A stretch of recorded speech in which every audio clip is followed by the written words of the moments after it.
सभी का हमारे चैनल में बहुत बहुत स्वागत है। दोस्तों आज की इस वीडियो में मैं आपको धर्मराज यानी कि यमराज यमदेव का पूजन करना बताऊंगी।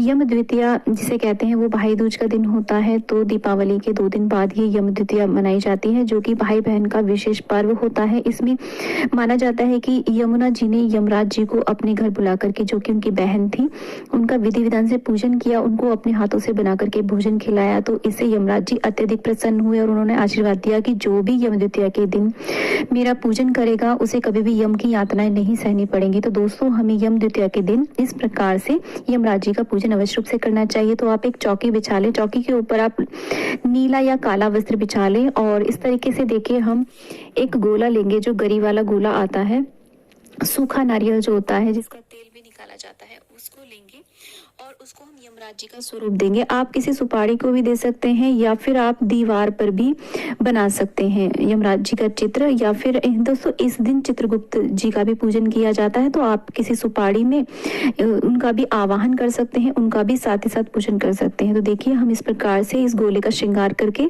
इसको यमराज जी का स्वरूप देंगे।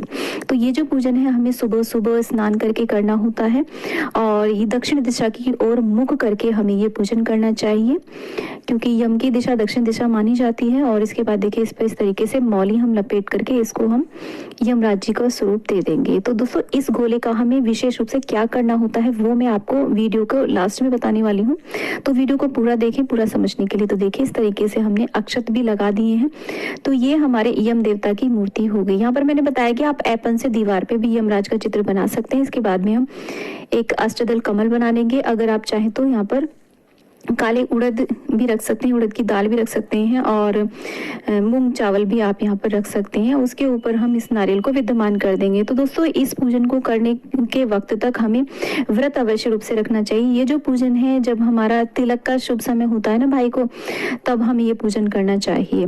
तो इस तरीके से हमने यहाँ पर देखिए विराजमान कर दिया है।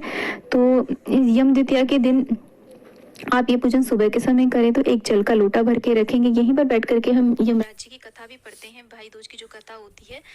तो देखिए यहाँ पर जल का छींटा दे करके स्नान कराएंगे इनको, हम यम तरीके से हम टीका करेंगे, अक्षत अर्पित करेंगे और इसके बाद में दोस्तों पुष्प अर्पित करेंगे। जो भी आपके पास पुष्प उपलब्ध हो, पीले या सफ़ेद पुष्प जो भी हो वो यहाँ पर अर्पित करेंगे। और इस दिन दोस्तों यम का दिया भी जलाना होता है शाम के समय। तो यहाँ पर आप एक दीपक बना लें, सरसों के तेल का आप दीपक बना सकते हैं या फिर तिल के तेल का भी आप दीपक बना सकते हैं और इसको दीपक को हम प्रज्वलित कर देंगे इस प्रकार से। और बहुत ही सिंपल साधारण सा ये पूजन होता है। देखिए जैसे हम भाई का तिलक करते हैं तब तक हम व्रत रखते हैं, उसी तरीके से हमें पूजन करना होता है। इसके बाद में देखिए हम काले उड़द और चावल अर्पित कर देंगे भोग में। गुड़ का और तिल का विशेष रूप से भोग लगाया जाता है। इसके अलावा जो भी आपने घर में भोग सामग्री बनाई हो सात्विक, उसको आप अर्पित कर सकते हैं। यहाँ पर किसी भी प्रकार के फल आपके पास उपलब्ध हो वो सब भोग में चढ़ाएं। तो इस दोस्तों ये जो सारी सामग्री है इसका हमें क्या करना है लास्ट में वो मैं आगे बताऊंगी आपको। जो भी मिठाइयाँ हो वो आप भगवान को अर्पित करेंगे। साथ ही साथ दोस्तों इसी प्रकार से गोले भी पूजे जाते हैं, वो वीडियो मैंने लास्ट ईयर शेयर करी थी कि अगर भाई आपके पास नहीं आ पा रहे हैं तो आप किस प्रकार से गोले का पूजन करके उनके लिए आप रख सकते हैं। तो इसके बाद में हम धूप दिखा देंगे सभी को। इसके बाद में हम यमराज जी की आरती करेंगे, प्रार्थना करेंगे, क्षमा याचना करेंगे और इसके बाद में हमारा पूजन संपूर्ण हो जाता है। अब ये जो जल का लोटा है इसे आप किसी पवित्र पौधे में दे सकते हैं या फिर सूर्य भगवान को भी आप इस जल को अर्पित कर सकते हैं। इस प्रकार से हमारा सुबह का पूजन हो जाता है। दोस्तों इसमें व्रत नहीं रखा जाता, सिर्फ पूजन करने तक कुछ ना खाएं। अब हो सके तो अपने भाई के साथ इस स्थल पर बैठ करके आप यमराज जी की कथा, भाई दूज की कथा अवश्य रूप से सुने।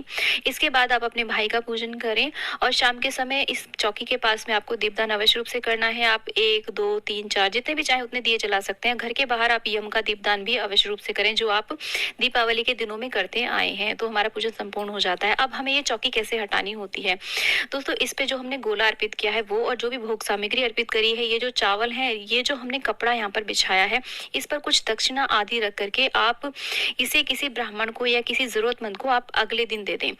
और इस गोले को घर में नहीं खाया जाता है, ना ही इसे रखा जाता है। तो किसी को भी आप इसे दान दे दें कभी भी घर में यूज़ नहीं किया जाता है इस गोले को, जिसको हमने यमराज का स्वरूप दिया है। और इसके बाद में दोस्तों यदि कोई लेने वाला नहीं है तो आप इस गोले का विसर्जन भी कर सकते हैं। आप इसे जल विसर्जित कर दें या फिर भूमि में विसर्जित कर दें। तो आई होप वीडियो आपको अच्छी लगी होगी। वीडियो अच्छी लगी तो वीडियो को लाइक करें, चैनल को सब्सक्राइब करें और वीडियो को ज़्यादा से ज़्यादा शेयर करें। आज के लिए इतना ही दोस्तों। राधे राधे।